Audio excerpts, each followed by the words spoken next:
And sometimes the dead would rather not be disturbed. But enough about me. What of Armorang?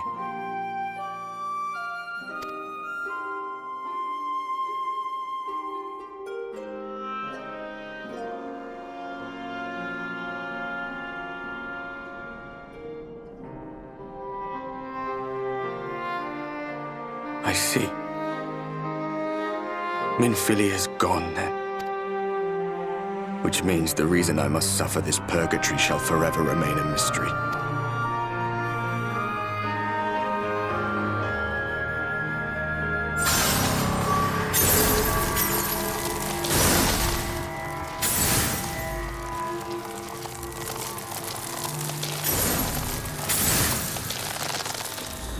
What's the matter? Are you all right?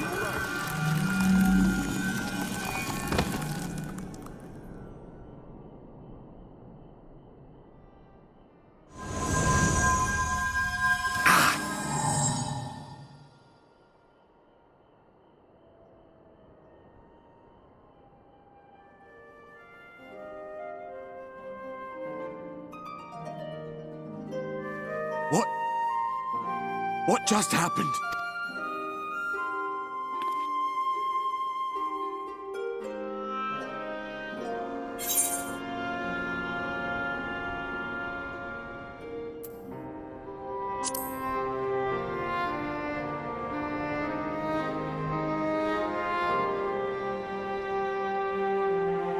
Minfilia said my time had not yet come. That I still had a role to play. Not even the most valiant heroes can stand alone. No, it couldn't be. There's only one hero in this room, and it is not me. I'm just a shadow, cursed to wander.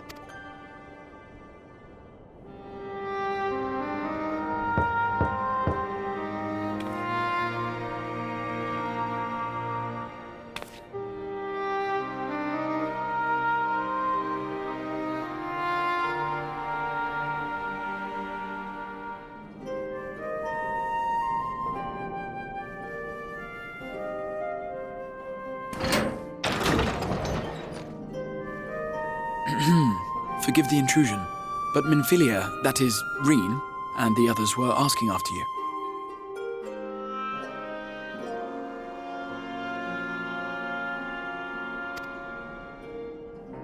Is everything all right?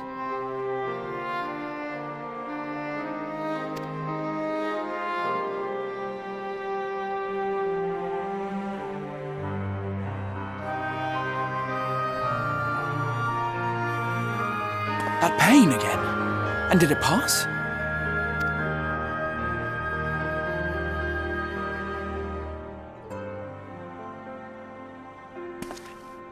Thank goodness for that. I would not wish to see you suffer. Though I know only too well how much you have suffered on our behalf in recent days. Indeed, I have no right to impose upon you further. Nevertheless, I must ask one thing of you.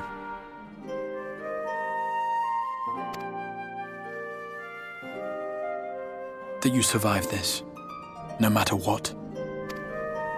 When the dust settles, you must return to your world, for the battles to come and the wars yet unwon. The final Light Warden is all that stands between us and victory. There is still much we must do to prepare. But for now, I will see if there is aught that may remedy the strange affliction which plagues you.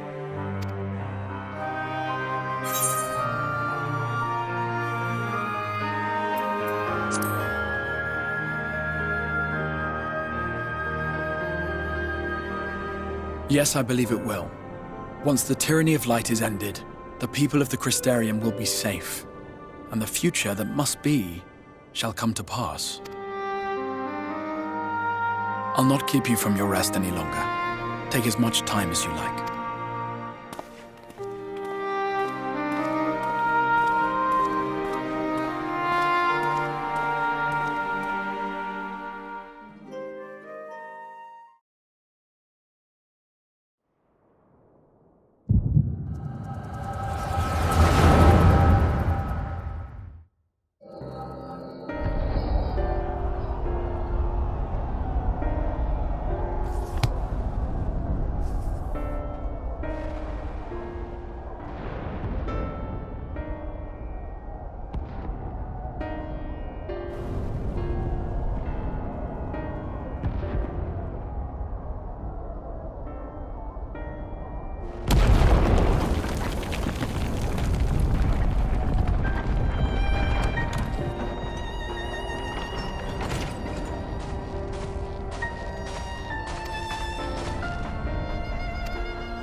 you are.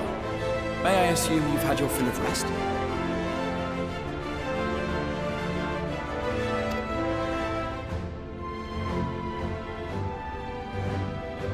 That is well. Now that we are all present, let us speak of our plan.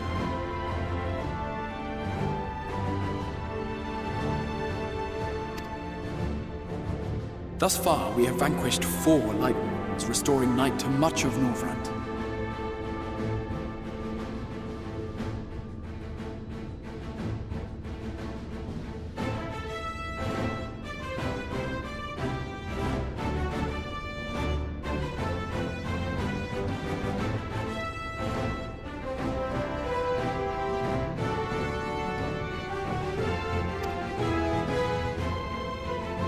Only one remains, that of Calusia.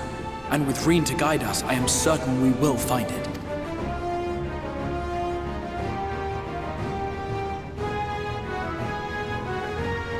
We're so close now. If we can just take care of this one last Warden, we'll rob the Sin Eaters of their final foothold and drive them out of Norvrant once and for all. It will be a new beginning for the First. A chance for the people to rebuild their world. In short, a prize worth fighting for. And in thus delivering the First from destruction, so too shall we unsow the seeds of the 8th Umbral Calamity.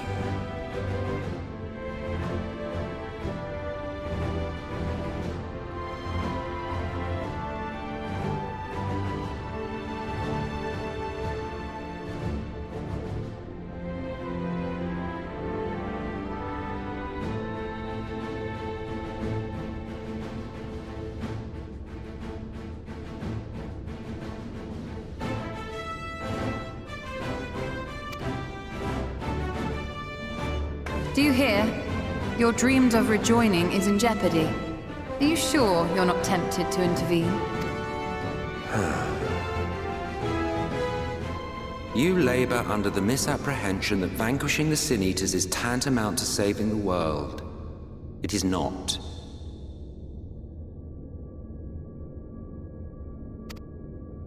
In truth, you only delay the inevitable, lengthening your fleeting lives by the smallest of margins.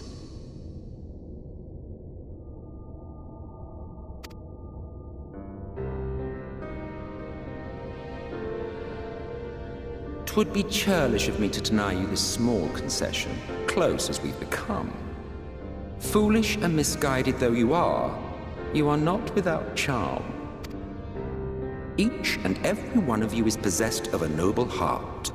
When the weak want for succor, you do not hesitate to provide it. Alas, your nobility is short-sighted. You think only of the problem in front of your nose.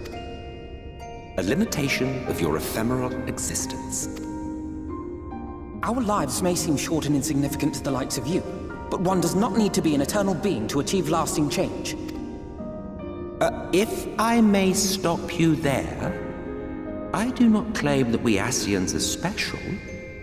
That is another misconception. In the beginning, everyone lived nigh for eternity. Such was the natural order of things. But like so much else, this was taken from you.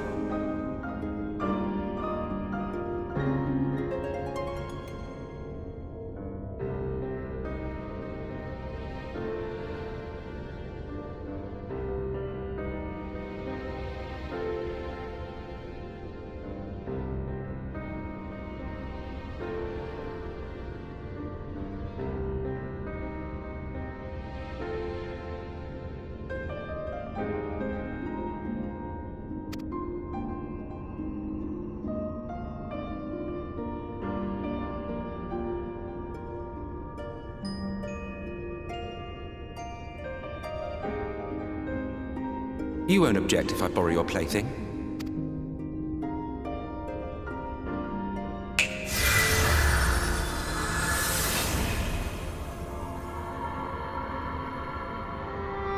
In the distant past, when the world was one and whole, a great calamity threatened all life. It began without warning. The very laws of the star were warped and broken, and chaos swiftly spread throughout the land. Faced with annihilation, we sought to imbue the star with its own will. Thus was Zodiac born, and by his power was order restored. Ere long, however, thankless fools began to fear that Zodiac's might was too great, and so they conjured another to keep him in check. Your own dear Hydaelyn. And the two beings waged war until, with a single devastating blow, Hydaelyn unmade Zodiac, scattering his being across space and time. So you told us in the Katana Ravel. Yes, yes. And there began our woes, with Hydaelyn's blow and all that it wrought. As a counterbalance to Zodiac, Hydaelyn was created with the power to enervate her foe. This singular ability strikes not at such banal things as flesh, but everything that defines the target, diluting its existence. For example, were she to strike you,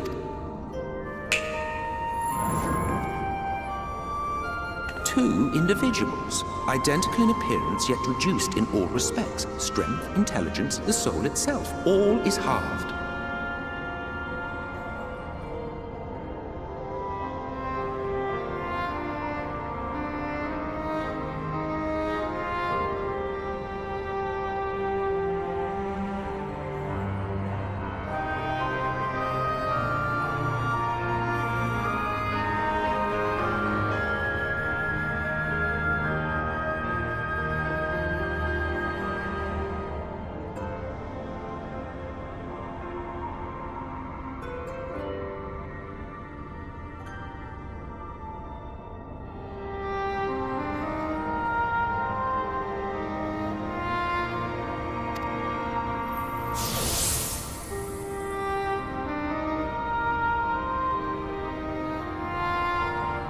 Do you see? This self-same fate befell not only Zodiac, but the very star.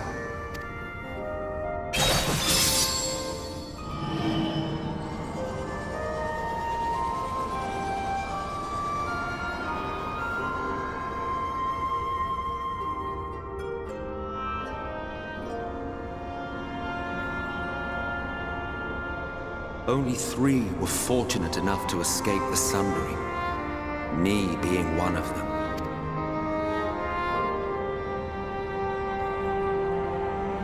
When I beheld the shattered remnants of our home, I knew deepest despair. The inhabitants of these 14 fragments were feeble, frail and foolish, oblivious to their imperfection, ignorant of their past. Malformed creatures thrashing blindly about. Pitiful, disturbing, depressing.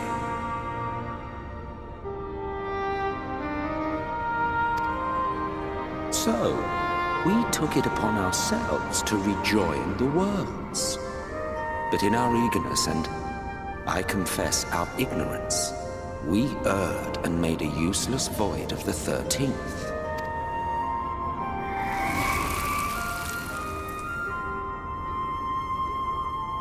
It was only afterwards that we discovered a connection twixt source and shard, a flow of energy that maintains elemental balance. And thus did we arrive at our time-honored modus operandi.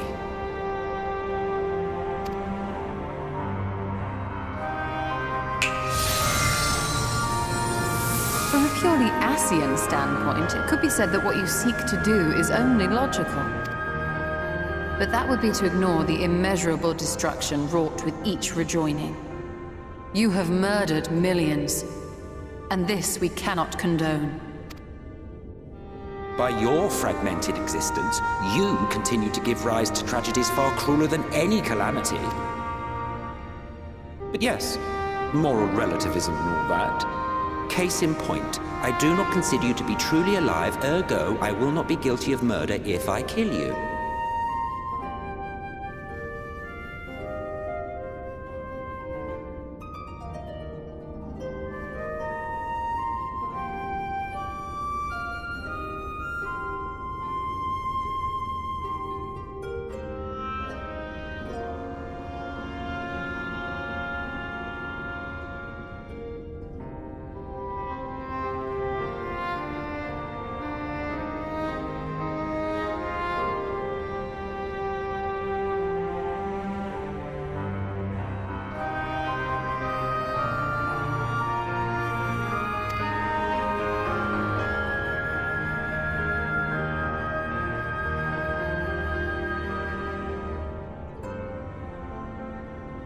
Oh, don't look at me like that.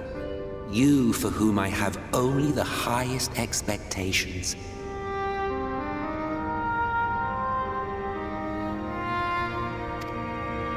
A vaunted hero of the Source, 7 times rejoined.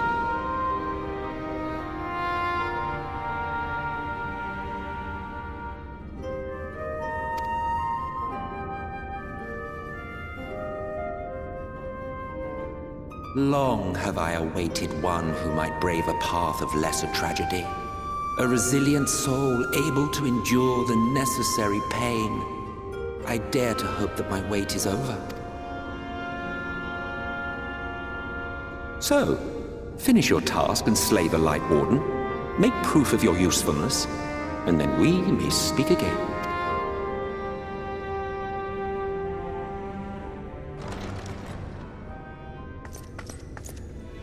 Forgive me, my lord, but this could not wait. Speak freely, Captain. Our informant in Colusia sends word of unusual activity in Yulmore. It appears their forces are entrenching themselves at key points throughout the city, making ready for an attack by all indications. An intriguing use of resources. I rather doubt Lord Vorthry's concern for the safety of his citizens. You think he's harboring the Light Warden inside the city walls? Even if he does have some means of controlling the Sin Eaters, wouldn't that be a little risky? Risky or not, if there is even a chance the Warden is hiding there, we will need to act fast. The longer we wait, the better prepared the Yulmorans will be. Agreed. See to your preparations then and make for Colusia. God's willing, this hunt will be the last. Let us see it through to the end.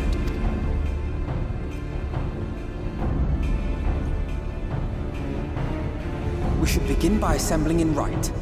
There we may assess the situation in Yulmore and decide how best to proceed.